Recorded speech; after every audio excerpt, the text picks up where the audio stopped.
복된 소식 아름다운 소리 AM 1590kHz 시카고 기독교 방송입니다.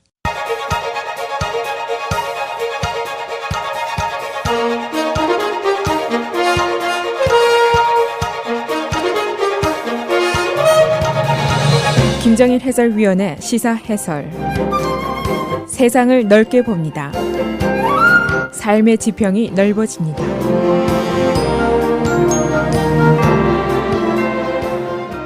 시사 해설입니다. 2017년 해가 솟아오르고 벌써 한 달이 지났습니다. 그동안 미국에서는 선거로 온통 떠들썩했고 그 여운이 아직 가라앉지를 않았습니다.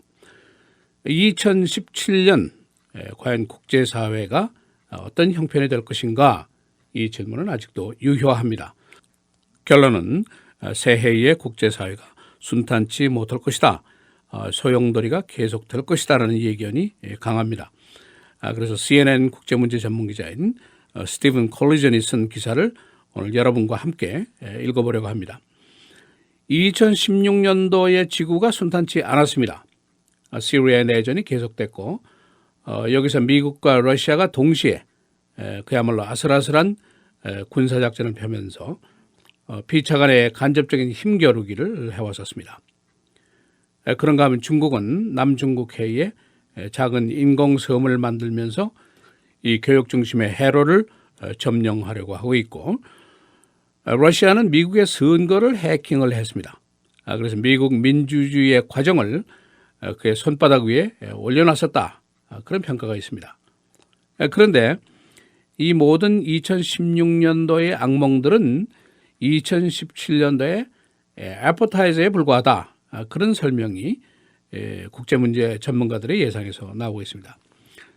이제 서막이 끝나고 본격적인 혼란과 격동의 시대가 시작되고 있다, 그런 설명입니다. 그 근거는 이런 것들입니다.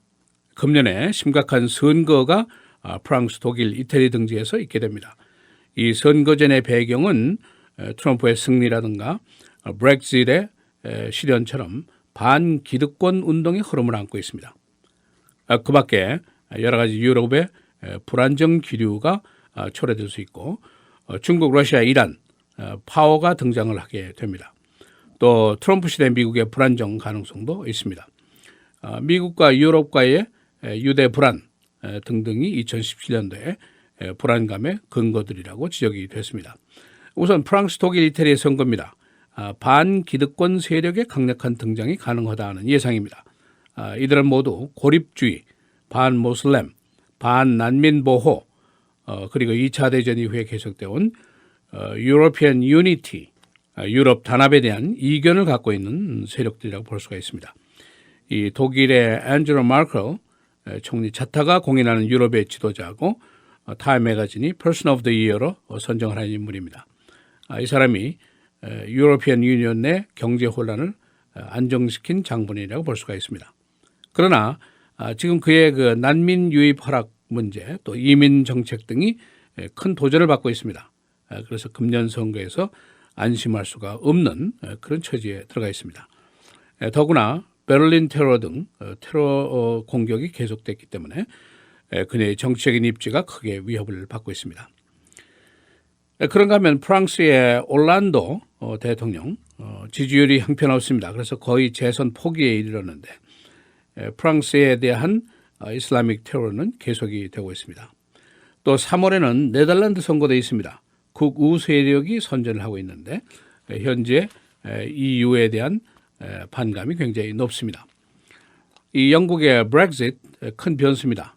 데이비드 카메론 총리가 EU의 잔류를 요구하다가 국민투표에서 낙마를 하고 말았고, 영국의 정치적 경제적 방향도 현재는 굉장히 불안한 상태입니다. 그리고 미국의 트럼프의 등장 역시 불안 요소라고 볼 수가 있습니다. 트럼프가 나토, UN, EU 국제기구들과의 반감을 솔직하게 드러냈는데 결국 이것이 국제사회의 안정을 수십 년 동안 유지해온 미국과 유럽의 결속의 문제를 야기할 것이 아니냐, 그런 우려가 등장을 하고 있습니다.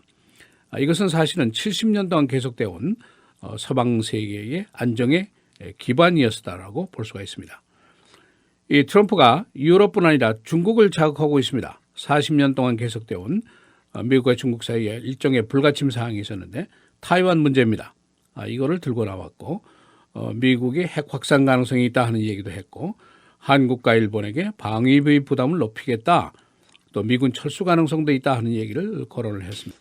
지금 말씀드린 것처럼 유럽과 미국과 중동 지역에서 지금까지 생각하지 못했던 일들이 거듭거듭 발생을 하고 있습니다. 이런 현상들이 어디로 튈 것인가? 이것이 바로 2017년도 국제사회가 안정세로 갈 것이냐 불안정세로 갈 것이냐 방향을 잡게 됩니다. 여러 가지 딜레마가 있습니다.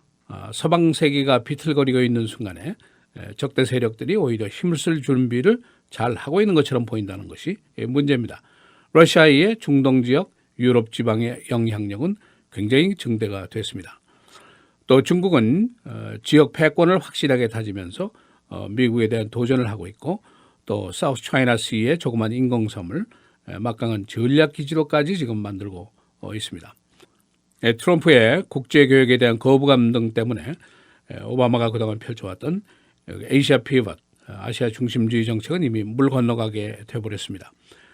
트럼프가 과연 이란의 핵협정을 무효화할 것인가, 파리스 기후협약을 퇴장시킬 것인가, 나토에 대한 회의감을 계속 확대할 것인가, 한국과 일본에게 대한 트럼프의 방위비 요구가 있을 경우에 이들이 어떻게 나올 것인가, 북한이 아마 트럼프에 대한 첫 번째 도전다가 될 가능성이 높은데 미사일이나 핵 실험을 할 경우에 트럼프의 대응은 어떻게 나올 것인가, 이것도 중요한 대목입니다. 중동 정책, 트럼프가 미국 대사관을 현재 이스라엘에 있는 텔아비브에서 제루살렘으로 옮기겠다 하고 공언을 했습니다. 이럴 경우에 이스라엘과 팔레스타인과의 관계는 어떻게 될 것이며 중동 평화 정책은 어떻게 될 것인가, 미국과 아랍 동맹국과의 관계는 어떻게 될 것인가, 이것도 중요한 문제입니다. 지금 미국에는 매우 비전통적인 정치 철학을 가진 대통령이 등장을 했고 세계 강대국들에는 모두 스트롱맨들이 권력을 쥐고 있습니다. 이 스트롱맨들을 보면은 러시아의 푸틴, 차이나의 시진핑, 그리고 터키의 엘도건 대통령, 시리아의 알 아사드, 북한의 김정은 등등입니다.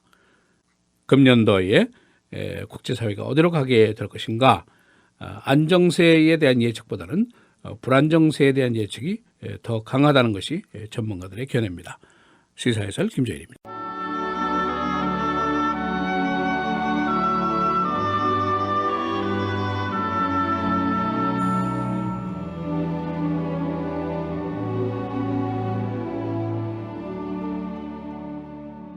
너희 몸은 너희가 하나님께로부터 받은 바 너희 가운데 계신 성령의 전인 줄을 알지 못하느냐? 너희는 너희 자신의 것이 아니라 값으로 산 것이 되었으니 그런즉 너희 몸으로 하나님께 영광을 돌리라.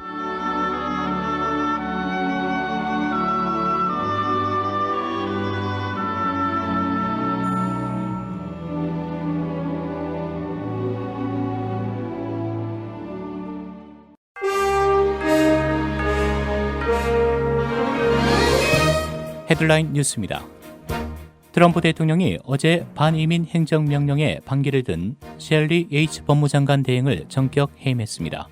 제프 세션스 법무장관 지명자가 상원 인준을 통과할 때까지 이 역할을 수행하던 H 전 장관 대행은 반이민 행정명령의 합법성에 의문이 있어 행정명령에 대한 소송에 법적 방어를 하지 말라고 법무부에 지침을 내리자 불과 몇 시간 만에 백악관으로부터 해임 통보를 받았습니다.